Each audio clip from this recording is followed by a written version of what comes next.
JB! Derek, nice to see you. Nice to see you, nice to see you. And where are we today? Well, this time, Derek, we're actually in Trondheim, Norway. We're nowhere near Trondheim, Norway, JB. Where are we today? Well, we're back here on the River Clyde, overlooking the Scottish Exhibition Centre. We are actually looking over the Scottish Exhibition Centre, affectionately known as the Armadillo, and this is the River Clyde, which is the 8th longest river in the UK and the 2nd longest in Scotland. There you go.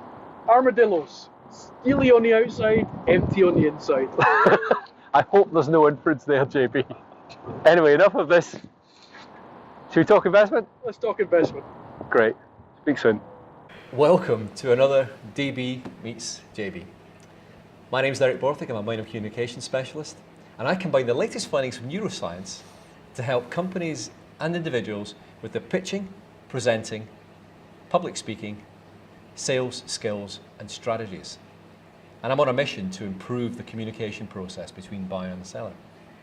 And I'm delighted to be joined today by a good buddy, JB Beckett. How are you today, JB?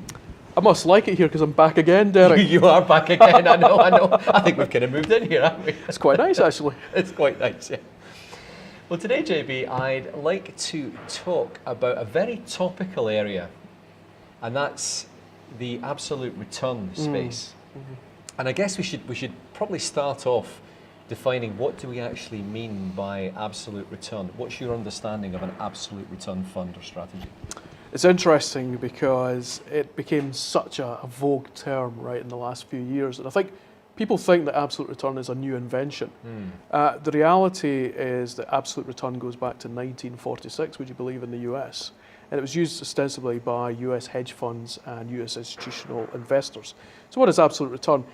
In its simplest sense, it conveys that rather than trying to beat a benchmark or competitors or a peer group, that you try to generate positive return, ideally as often as possible, and ostensibly through a whole market cycle.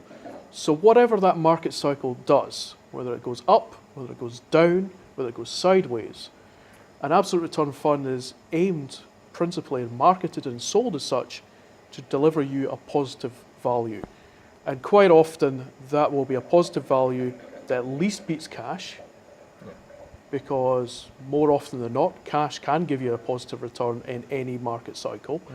But cash plus maybe 1% per annum, 2% per annum, 3% per annum, or 4% per annum. But of course, people think that absolute return is actually something new, and it's not. It's been around for a long, long time. What's changed is that absolute return first jumped across the pond from the United States into Europe and has moved from the institutional market into the wholesale and retail market. And so absolute return, it's about delivering positive returns. It's not necessarily about chasing a benchmark. Yeah, so we're looking at essentially trying to get positive returns here, irrespective of market conditions. Now, does that mean all absolute return funds are the same then, JB? If they were, I suspect many of the problems and malaise that we see in the industry today, as noted in the FCA asset management study, probably wouldn't have happened. The reality is it is a completely non-homogeneous group of strategies. And I used to sit on the IFAMA, which is a European trade body, on their European Fund Classification Forum. And so I was part of the group that originally set down what absolute return should look like for Europe. And this was in the mid-2000s.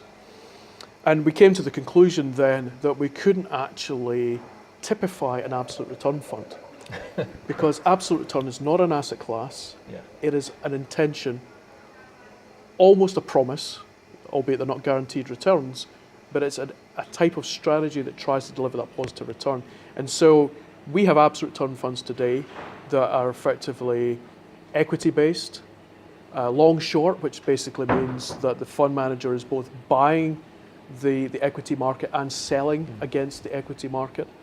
Absolute return bond funds, clues in the name, they're using basically bond strategies, but using some hedging techniques around them. Multi-asset funds, and what we might call diversified growth funds. And we've talked about multi-asset in another session. We have, yeah. But just to make the point that absolute return, you can't typify to one particular asset class, you can't typify it to one particular strategy. And so you have to look at all these very differently. Yeah, you do. You do, JB. You're absolutely right. There's a huge variety out there. And with that in mind, they have had a lot of criticism, and you've touched on that already. What are the main problems that you see in the absolute return space? And is there anything to be done that could perhaps alleviate those problems? So if we break down when we might expect absolute return to do well, and then conversely when it won't do well. So absolute return strategies look fantastic in falling markets. Yeah. So absolute return funds became incredibly popular after 2008. Yeah. Ironically, the highest sales flows into absolute return funds occurred in 2009 and 2012. It's always the way.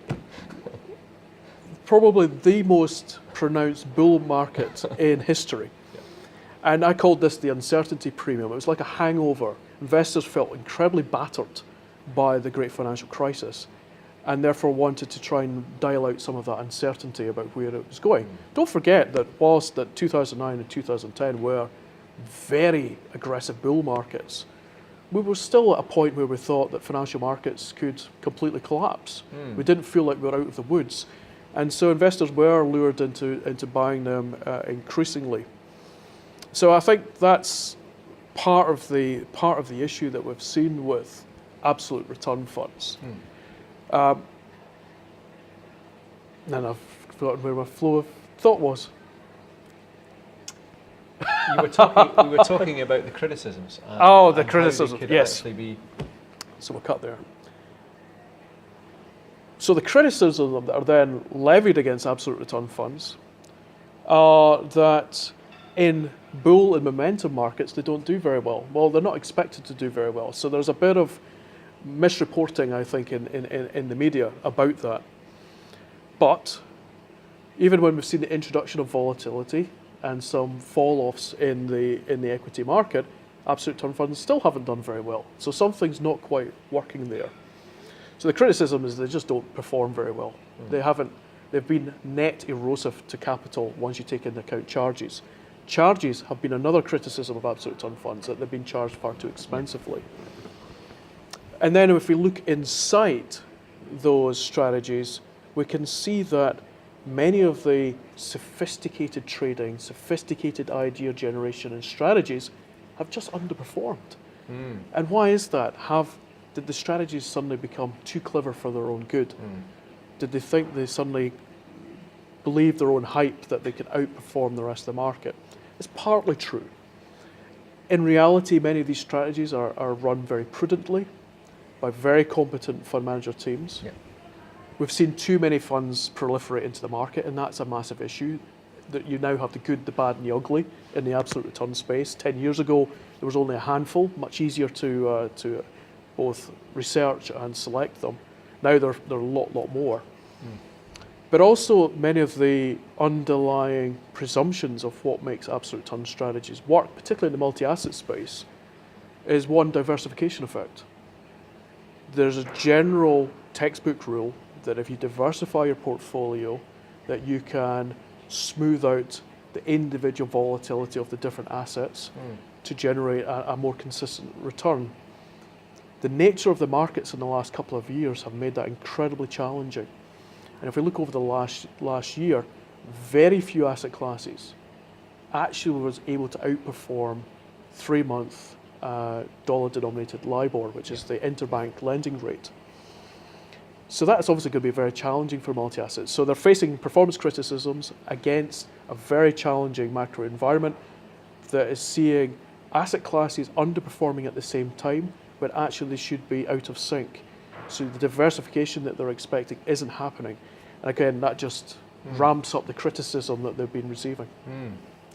No, absolutely. And there's I guess when we look at the sector itself, as you mentioned, there's so many players in there, and you have people will talk about an absolute return fund, almost as if it is an asset class, as you said. Which then brings us on to, how can fund managers and fund distributors, how can they actually differentiate themselves, really more in a positive light, when talking about absolute return funds? I think it goes back to some of the things we've discussed in the past, Derek. Firstly, their stories don't tend to be very good. They're both simultaneously bad at describing the macro environment and explaining how their strategy interacts with it. And that's because they get too complex too quickly. Yeah. And they throw facts, figures, Yeah. technical charts at the story, and it just bamboozles the buyer. Secondly, there's a huge amount of hubris that I think is probably winding off now about that diversification effect. It was every presentation I saw, it would be the portfolio and saying, if you added up all the volatilities of all the asset classes, the volatility would be up here. But because of clever diversification and asset allocation, the volatility is only X.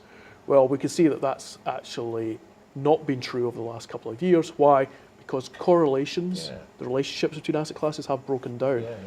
So that's the second thing. They don't get that message across particularly well. Thirdly, they probably don't explain their risk management nearly well enough. And then how that then feeds into what should be the expected return and risk of the strategy. And really, investors should be buying absolute return funds if they're trying to reduce risk in their portfolio allocation, not add risk on. And that's, of course, become confusing because absolute return strategies are all very different. And actually, and I think slightly perversely, that a number of absolute return managers have chased the market by adding more market risk into their portfolio to outperform. And of course, when the market then reverses, we've seen huge volatility. So they stopped doing what they were promising to do in the first place. So I think from a differentiation point of view, get the story right, keep it clear, explain the macro environment in ways that a fund buyer can appreciate it, explain how they apply their strategies in a way, again, that they can understand it, what the success rate of those strategies have been. And then lastly, how do they apply risk management to try and stop unexpected volatility, dislocations, and obviously market drawdowns. Yeah, no. Thanks, JB. That's been very, very helpful. Thank you very much, JB Beckett, fund picker extraordinaire, industry legend. Well, I hope you've enjoyed this particular video on absolute return funds and strategies. And if you'd be kind enough just to click on the like button beneath, that's the thumbs up, I think, isn't it, JB? It's a thumbs up. That'd be very helpful. It lets us know we're on the right track. And we've talked again, this keeps coming up in our talks all the time, keeping it simple, and the way you actually describe this and the way you communicate this is paramount. If you'd like some assistance in that, then I'm able to help in the sales strategies and the way you present and pitch and also deliver. And JB is available on non-exec director roles and on a consultative basis as well. Thank you very much for watching the video today. We hope you enjoyed it and we look forward to seeing you soon. Thank you.